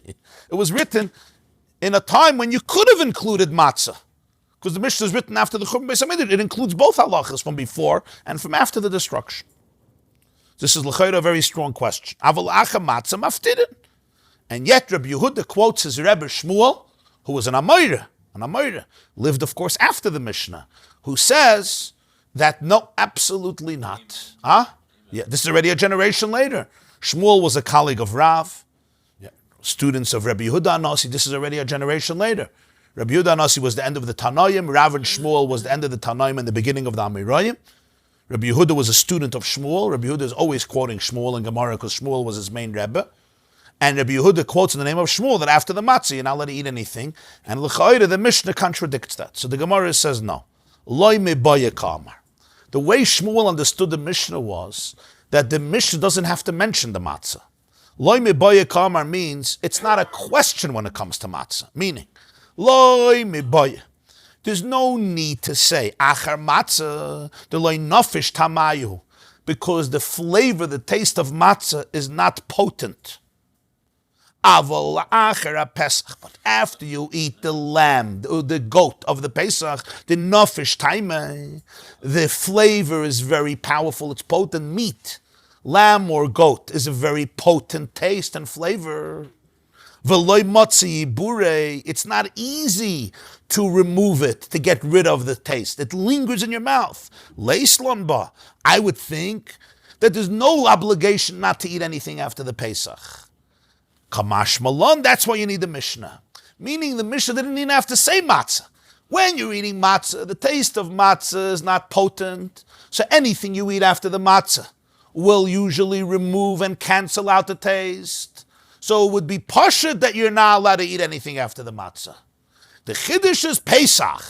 Pesach is a rich food. It's meat. The taste lingers. In fact, it's one of the reasons why do we wait so many hours after fleishiks before milchiks, and we don't wait so long after milchiks before fleishiks. And one of the reasons is because the taste of the meat is so potent and so powerful. It lingers in one's mouth and one's breath for many, many hours, and therefore we don't want to mix dairy into it before it's canceled out, which is approximately 6 hours. Unlike milchiks, which doesn't have that potency, which is why when you eat certain types of cheeses, like certain Swiss cheeses, which are so powerful and potent, we have the same halacha. Right? There's another reason, because meat gets stuck in between the teeth and in the gums by nature, so therefore you wait 6 hours till it's usually out. That's a second reason. There's two reasons, the Torah and the Rambam. So therefore you would think, by Pesach, I'm going to eat a few nuts afterwards. What's the big deal? You'll eat a date, you'll eat scorched grain, right? Or according to, you'll eat a truffle, you'll eat a mushroom, it won't be a big deal. So that's why the Mishnah have to say, after Nachar Pesach. So Shmuel says, when I'm telling you after the matzah, it's not that I'm arguing with the Mishnah, I can't argue with the Mishnah. The Mishnah took it for granted. Once you say Pesach, for sure matzah not. Because matzah is much weaker taste. Loi miboyim, matzah is for sure. Once you say Pesach, for sure matzah not. That's why I'm telling you, don't make this mistake. When the Mishnah says Pesach, it means matzah also. That's how Shmuel would answer this question. Name him Misayeleh. Perhaps we have a proof to Shmuel. Right now, we don't have a proof to him. There's just two ways of interpreting our Mishnah. Only Pesach, or also Pesach. Shmuel says also Pesach. We didn't refute Shmuel, but we don't have a proof for Shmuel, right? There's no proof in the text of the Mishnah to Shmuel. But Neime Mesayele, perhaps, we can also prove Shmuel's words from a Braisa. The Braisa says, Toisefte Pesachim, Hasuvgonin, Vahadufshonin, Vahiskiritten. Reb Aaron, translation? Sponge, matzah, honey, matzah, and wafer matzah. Sponge matzah, honey matzah, wafer matzah. Today it's lady fingers, macaroons, sufganiyot, yeah.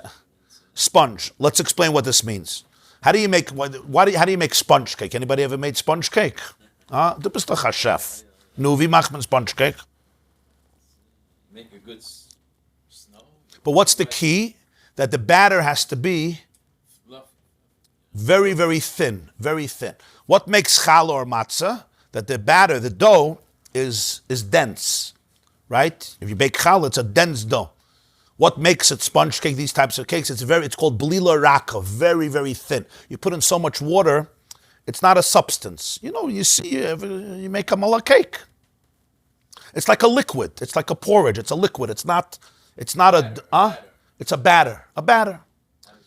Not a dough. So sufganin is a sponge where the dough is so thin, it's like a liquid. That's sufganin. Dufshanin is honey matzah. Honey matzah means you take the dough, we take flour and water, you bake matzah. You don't let it rise, you bake matzah. Dvash is you put into the flour and water, you put in a lot of oil, and you put in a lot of honey. So it's called honey matzah. Dufshanin from the word dvash. Iskiritin is wafer matzah. And this is also very, very thin batter. Another form of very thin batter, like a liquid. Adam amali kreisim mehen. Says the Tosefta, you can fill up your stomach from them on Pesach. Of course, you have to make sure that it didn't become chametz, right? That's for sure. We're talking about matzah. But you could eat it. Ubulvat sheyochel kazayis matzah b'chroina. But you have to remember to eat one kazayis, a volume size of matzah, at the end of the meal to fulfill the mitzvah of achilas matzah. Why? Don't think you could fulfill the mitzvah of the matzah with honey matzah, sponge matzah, wafer matzah. These will not do the trick. And the reason is because by matzah, we need lechem oini. The Torah calls the matzah lechem oini in Parshas. Lechem oini means a lechem of poverty. So from here we know two things. First of all, you need bread. Second of all, you need bread of poverty. The fact that you need lechem excludes wafer matzah and sponge matzah because the batter is not a dough, and because it's not a dough, it's not called lechem. What we would call cakes, but it's not lechem, it's not bread. Bread needs a dough, and this is not a dough, it's a batter, it's like a porridge, a liquid, so therefore you can't be yotzei matzah. What about regular dough that you mix in honey? Here the problem is not lechem, here the problem is what? Oini. It's not the bread of poverty. It's not the bread of poor people. The bread of poor people is always the basics, minimal. So therefore, even a dough that's fried with oil or mixed with oil is the bread of wealth. It's the bread of wealthy people, and you cannot fulfill the mitzvah. So that's why the Tosefta says, I don't care if you eat it at the Seder.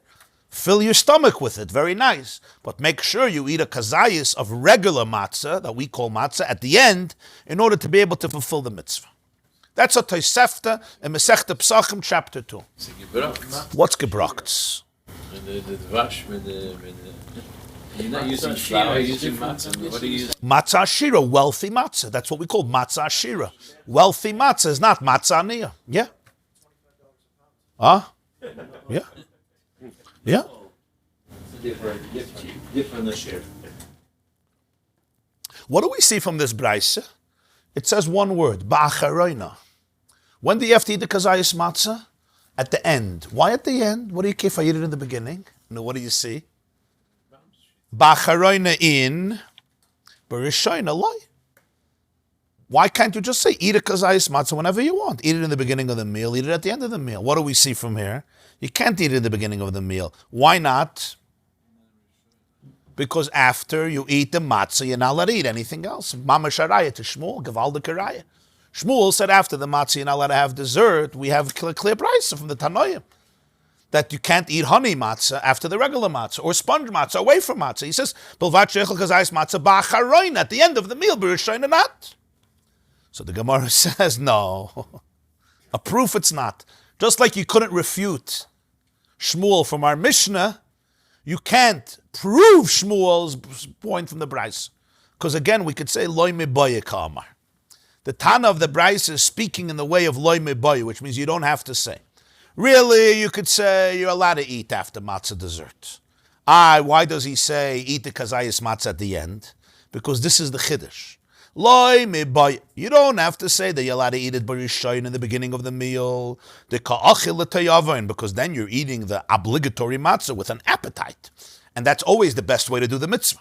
But if you eat it at the end of the meal, you might say, you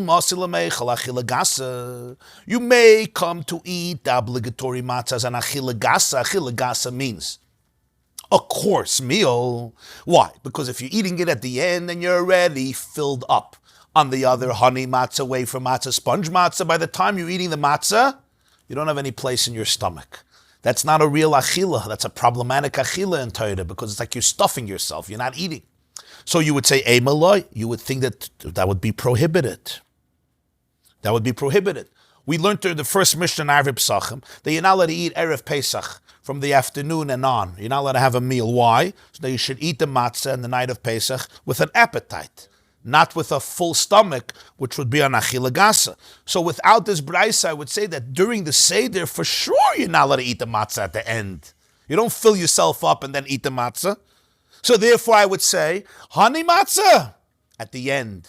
Regular matzah in the beginning. That's what you would have thought. Kamashmal on the brayso says, no, I don't care as long as you control yourself. I don't care if you eat the matzah of obligation at the end, and we're not worried for achila gasa. So Mela, there's no proof to Shmuel here. When the brayso says eat the matzah at the end, it's because the brayso is trying to tell us a chiddush. For sure you're allowed to eat the matzah in the beginning of the meal and eat everything afterwards. Why?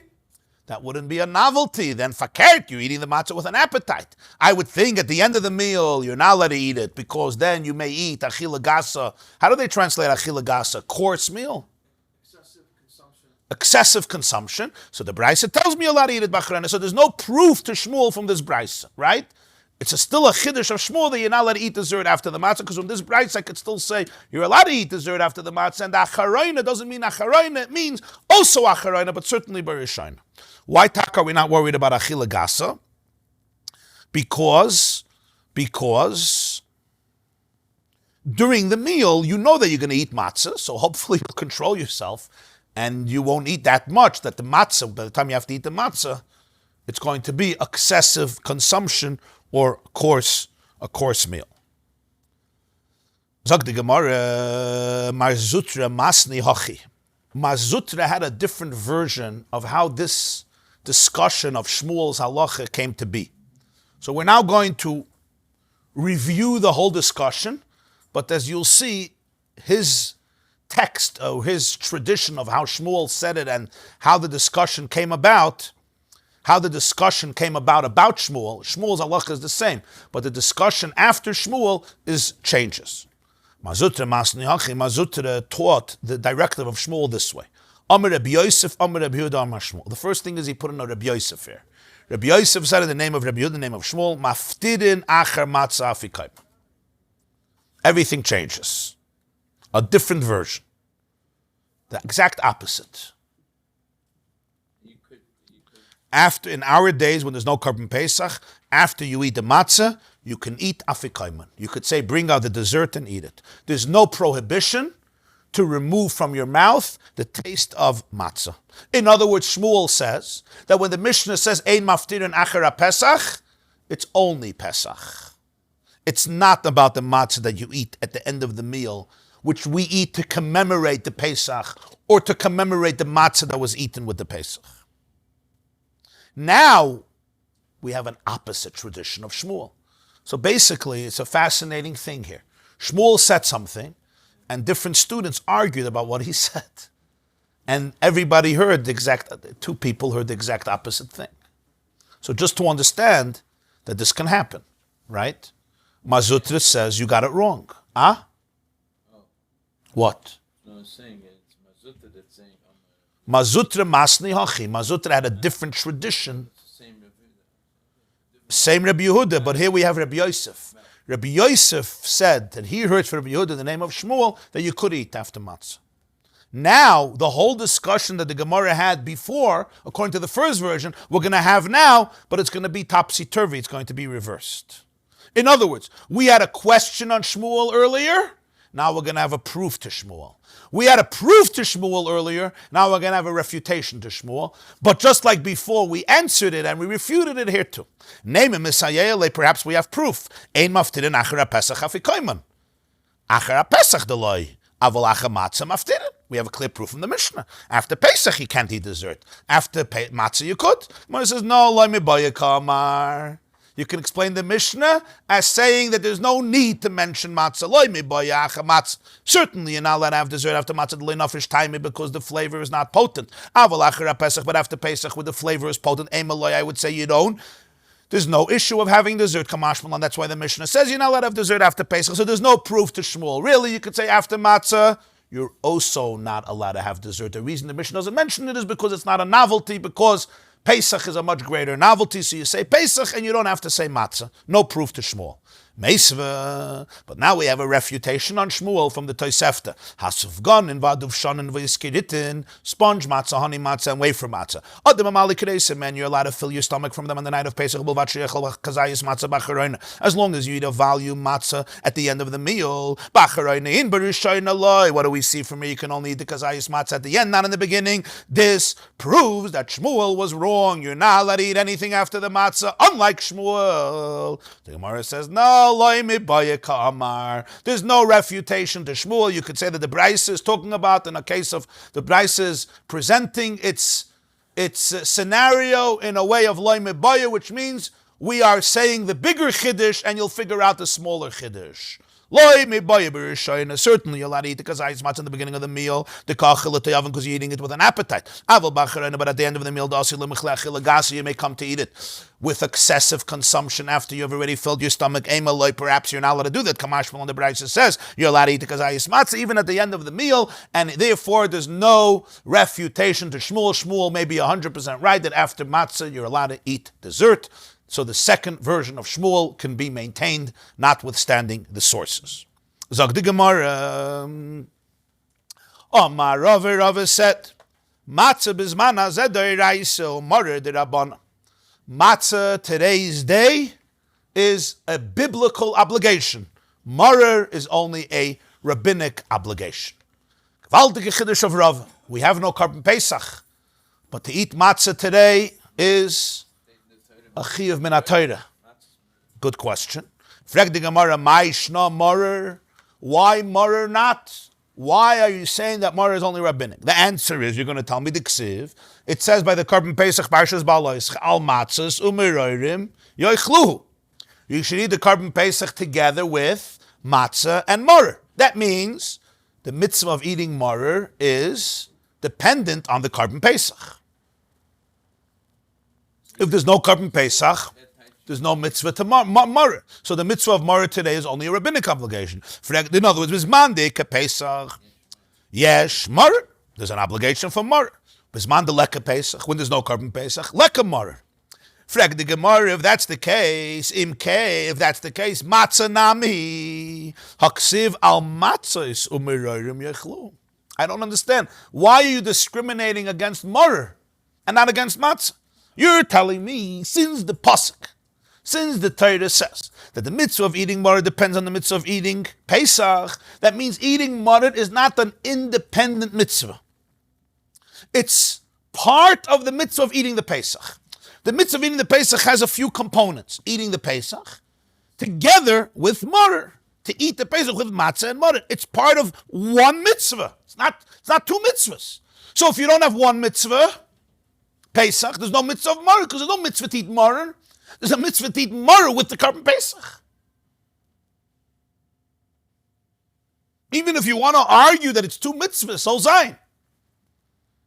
Parshas it's one, even when I say two. But the Mor is dependent on the Pesach. It says eat it with the Pesach. If I don't have the Pesach, to give an example, it comes Sukkot, you don't have an esrog.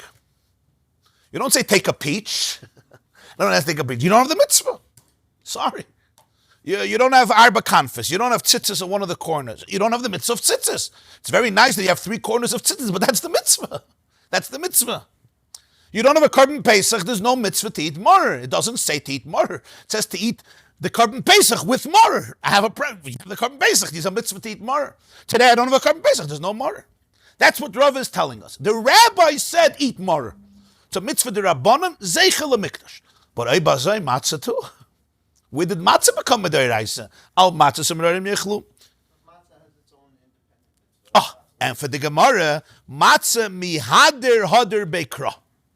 Matzah, the Torah repeats the mitzvah independently. The pasuk says in Parshas boy, ba'erev toichlu matzahs. On the 14th day of Nisan at night, you should eat matzahs. If the Torah would have repeated maror as well, the night of Pesach you should eat maror, I would say the same thing, but maror is never repeated. The only time maror is mentioned is in juxtaposition with Pesach. There's no Pesach, there's no maror. But matzah, mihader hader beikra, the Torah is repetitive, and the Torah says independently, this night toichlu matzahs. So what do we learn from here? Apparently, why does the Torah have to say the night of the 14 eat matzahs? It's superfluous. It already told me that I have to eat the matzah with the korban pesach. Why is there a separate pasuk? This night you have to eat matzah. Why tell me a mitzvah twice? The answer is the Torah is telling you matzah is a self-contained commandment. Even when there's no pesach to accompany it, there's still a biblical commandment to eat matzah. But Mele Rava says today, I have no biblical mitzvah to eat maror. I have a biblical mitzvah to eat matzah. Maror, I have a mitzvah, but only the Rabbanon. The rabbis added the mitzvah of maror, like they did many things to commemorate the way it was during the Beis Hamikdash. So they added maror. This is Rava's vart.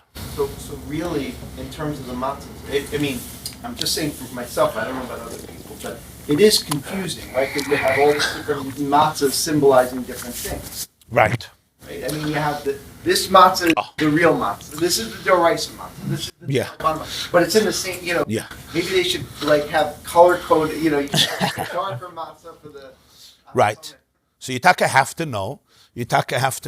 It's important to know in Yiddishkeit. This is biblical. This is rabbinic. This is a minhig. This is shtick. This is dysfunction. This is mishagas. It's good to know the difference. For example, according to Rava, when you have a Seder today, which parts of the Seder are biblical commandments? Which parts? Drinking the 4 cups of wine? No. Doesn't say anywhere to drink 4 cups of wine in Chumash. Reclining? No. Eating maror? No. Eating Korach? No. Got it to the benefit and 2 things. Speaking to your children. That's Minatayr V'Igada Televincha B'Yayim Ha'Oleimer, telling the story of Yitzias Mitzrayim to your children. And there's no children still. It's telling the story with questions and answers. And number 2, eating a kazayis matzah. Those are the only 2 things. Chad Gadya, a minhig. Falling asleep, getting upset, a halak minhig. Yeah. I saw this somewhere. Through Higada to Lebincha, all these other things become a shtickle d'oraisa. When you're telling Higada to Lebincha and you're saying it was bitter, the maror, so they're okay. Yeah, you're right. But I'm talking about the maror as a d'oraisa. But eating the maror as a d'rabban. Like matzazu, marozu, Right. Just telling it over to your children nicely, to Rabbanan. If you don't tell it over to your children nicely, you're not talking to them. You're talking to yourself. So I think it's an essential part of the mitzvah. An essential component of communication is knowing who the person is and talking to them, not at them. Right? And it's not about me expressing myself, it's me communicating to you. So I have to know who you are and I have to be sensitive to that. So I think that's essential to V'Igadata Levincha, not V'Igadata to yourself, and doesn't say V'Tza'akta al bincha. You should scream at your child, you should communicate to your child. And if they're not interested, you could do what you did at the Seder this year. You remember what you did? So that's Rava's Chiddush. There's a Kazayas Matzah, and there is Morer. Morer is the Rabbanan, Matzah is the Reisa. That's what Rav explains to us. From Rav it would seem, Vayitzaku al Hashem, nicht auf the Kinder. Vanitzak al Hashem, we say it in the Haggadah, Vanitzak al Hashem. Okay. Unless if you see your children as God. If you see your children as God. Right.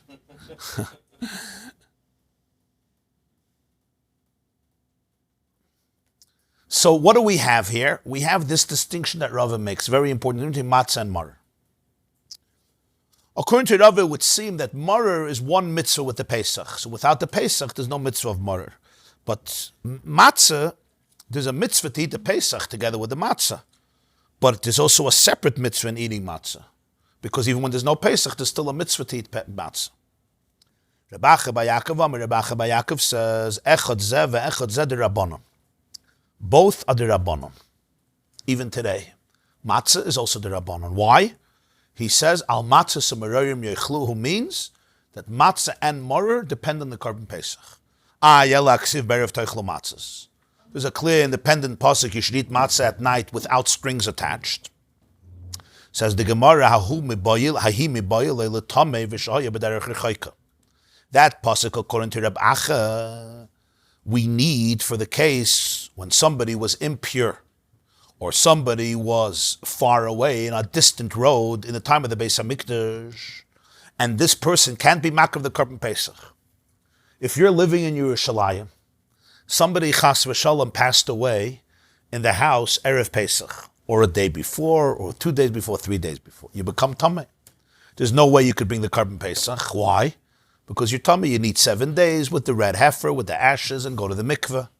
Now comes the night of Pesach, you're tameh, you can't eat the Korban Pesach, you're not allowed to eat it, you can't be makriv. Do you have to eat matzah? It's the time of the Beis HaMikdash.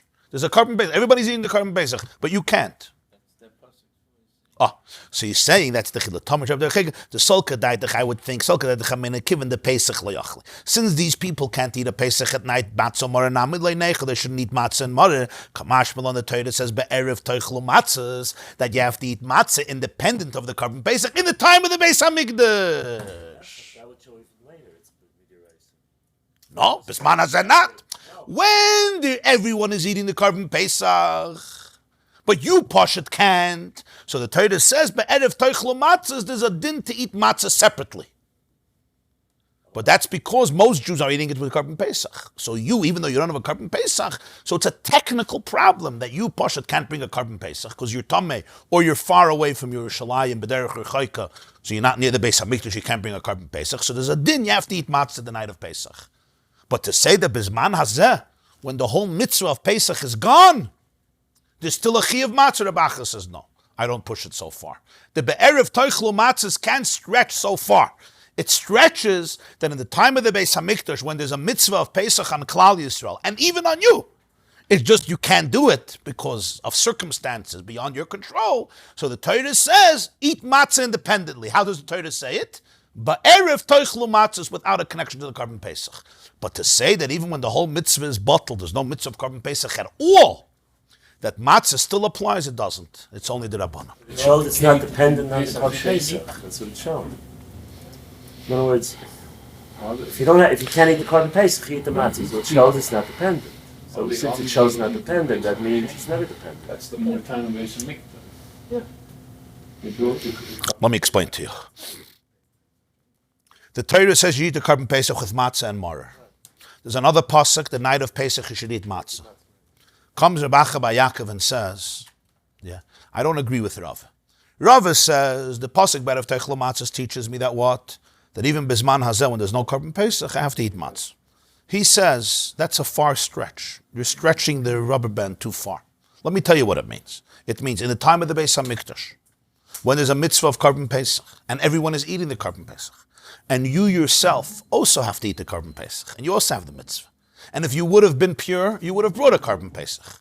The only reason you're not is because circumstances. Now you're having a Seder at night. What should you do by that Seder? Eat matzah. So the Torah says, Be'erev toichlu matzahs. You're not eating the carbon Pesach? Okay. You still have to eat matzah.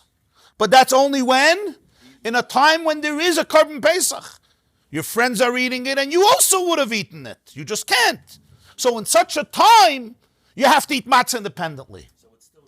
So it's still dependent on Pesach. In other words, al matzah sumeroyim yoichlu teaches me that matzah is dependent on the carbon Pesach.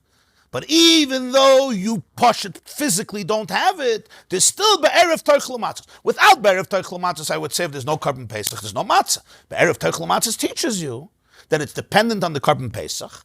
But what does it mean dependent? It doesn't only mean dependent that your mamash have to eat the Pesach. That if there's a mitzvah of Pesach happening, you can eat matzah on its own, even though you're not eating the Pesach. You're toifus, but there's still a carbon Pesach. It's dependent on carbon Pesach. In other words, for him, be'erev toichlu matzahs is a continuation to al matzahs amroyim yoichlu. It's a hemshech. You need the carbon Pesach, but you don't need the carbon Pesach in the narrowest form that I should eat it. I need the institution happening by Klal Yisrael for me to eat the matzah. But Bisman Hazeh, when the whole Pesach is gone, I can't use be'erev toichlu matzahs for that chiddush. That's stretching the chiddush too much, to a different era, to a different milieu, and there's no carbon Pesach. So Mele Rebacha holds, in the time of the Beis Hamikdash, when you were Tameh, you had to eat matzah min ha-Torah. And by the way, not maror. You didn't have to eat maror, because there's no separate pasuk for maror. Only matzah. Right. What would Rabbi hold when you're tummy? You eat matzah or not? Oh, v'Rava amalach Tameh v'shoy b'derech echoyka lo tzarech kra. Rava says for a Tameh b'derech you don't need a pasuk. Why? The loigari may arel ben necher. You're not worse than an arel, somebody who wasn't circumcised, or a ben necher. An arel, we know, somebody didn't have a bris, can't be makriv and can't eat the carbon Pesach. Even if it wasn't his fault. For example, he has two brothers who both died as a result of the bris. The halacha is you're not supposed to circumcise the third child because it's a danger. It's not his fault. We're not talking about if he doesn't want a bris. Even if he couldn't have a bris, for health reasons, he wasn't allowed to have a bris. Nonetheless, at least according to most Rishonim, Rashi holds this, that you're still not allowed to eat the carbon Pesach, even though it wasn't your fault. I should say Rabbeinu Tam argues, by the way. He says the only Aril who's not allowed to eat carbon Pesach is only if it's bemazed. In other words, he mamash doesn't want a bris. But if he was forced, then he doesn't get puzzle. Okay, but Lapoil, a Jew without a bris can eat the carbon Pesach. What's on Ben Necher? A Ben Necher is somebody who willingly transgresses the mitzvahs of Torah. He's not allowed to bring the carbon Pesach. Ben Necher is somebody who he willingly disobeys Torah. It's not that he makes mistakes or he gets nichshel. It's somebody who blatantly, violently knows. Yeah, Vela violently is sitting, he's Mechal Shabbos, he eats pork, whatever it is. That's called a Ben Necher. He's alien to the Jewish people, to the Jewish faith, to the Jewish. He's not allowed to eat a Pesach. Okay. So what do we learn from here? He says Rav, the Tanya, we have a braisa, a fascinating braisa. V'chol orel lo yoichel by. An orel can't eat the carbon Pesach. Boyeni yoichel, aval oichel b'matzo b'mar.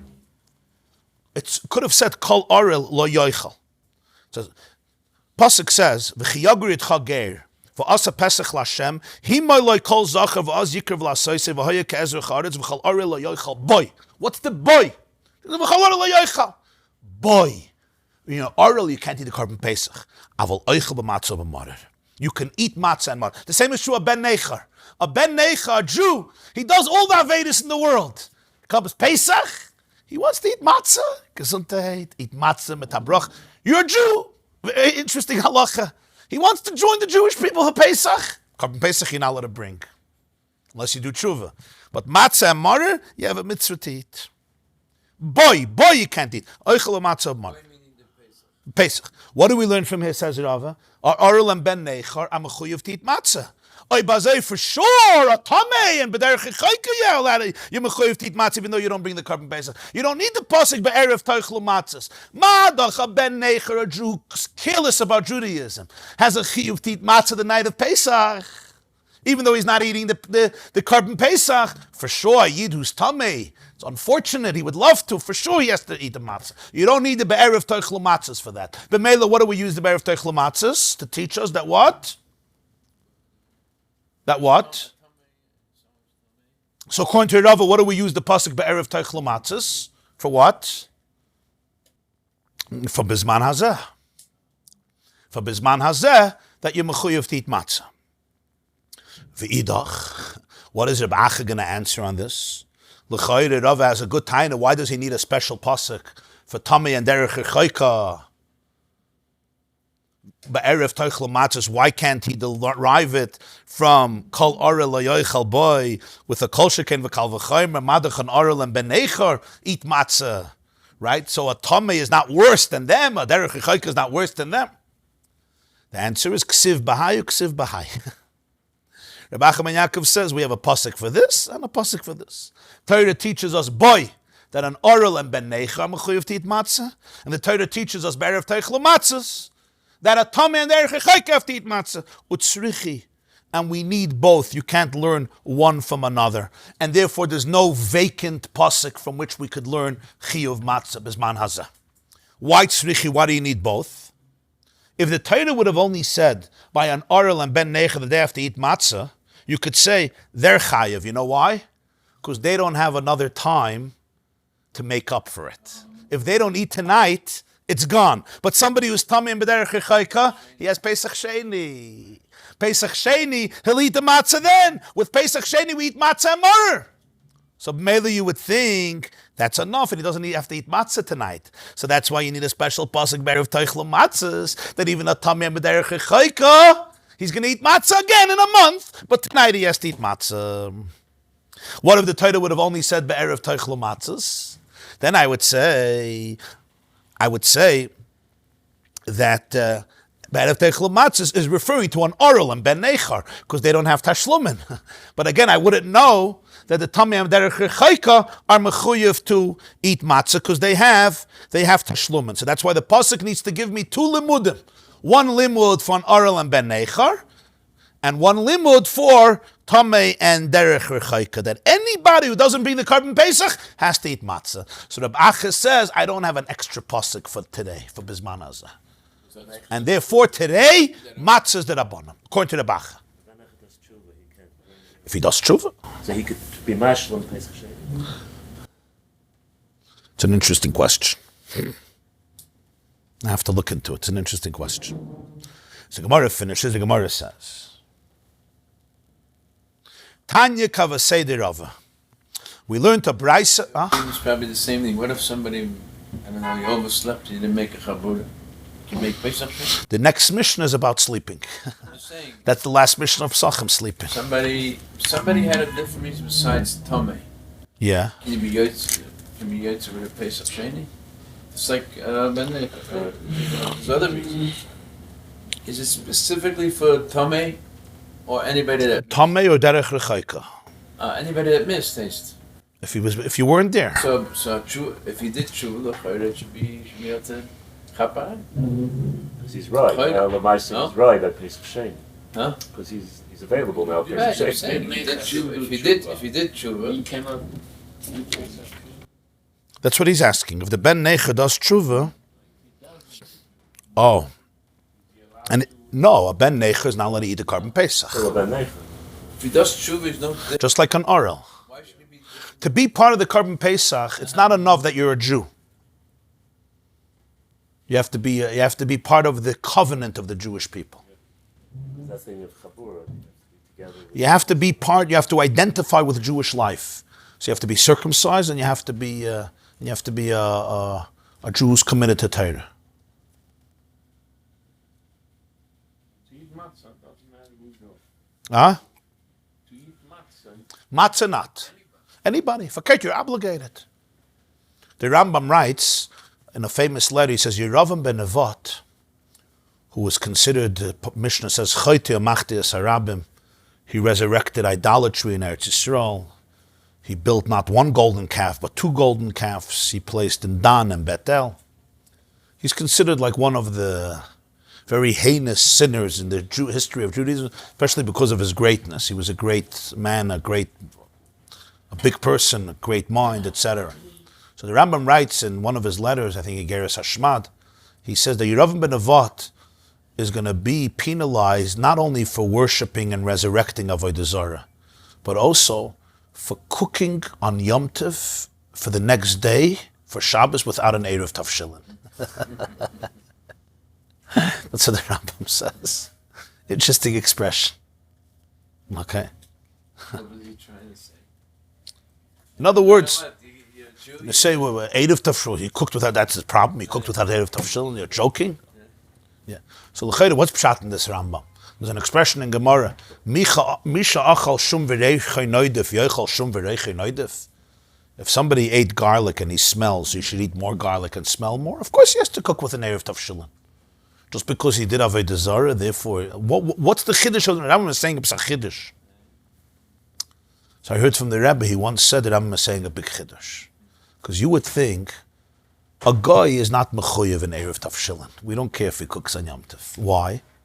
Because there's a relationship that a Jew has with Hashem that the Torah and mitzvahs obligate him. You would think Yeravam was such a rasha, he was cut off. So who cares if you cook on Erev Tavshilin? You're not my child anymore. You're not part of this relationship, right? You're not part of this relationship. If a stranger that you don't know doesn't come to your daughter's wedding, you're going to get upset. If Chaim Finkelstein doesn't, if your child doesn't come to your daughter's wedding, you get upset. Because there's a relationship, there's expectations where it hurts me. You would think Yeravam ben Nevat violates Yom Tov. Who cares? You violate Yom Tov. You violate, I don't know you bechlal. Bist abgeschnitten. So the Rambam says, Wo abgeschnitten? When abgeschnitten? Zachayid. So when he violates Yom Tov, Erev Tavshilin, it affects Hashem kevayach. So ben Eicher, but there's matzah. So you're ben Eicher, but there's a chi of matzah. Verstehst? The Heuben of art. Okay. Have a wonderful day. Matzah is the moon, right? Matzah is a munay. That's shaykh to everybody.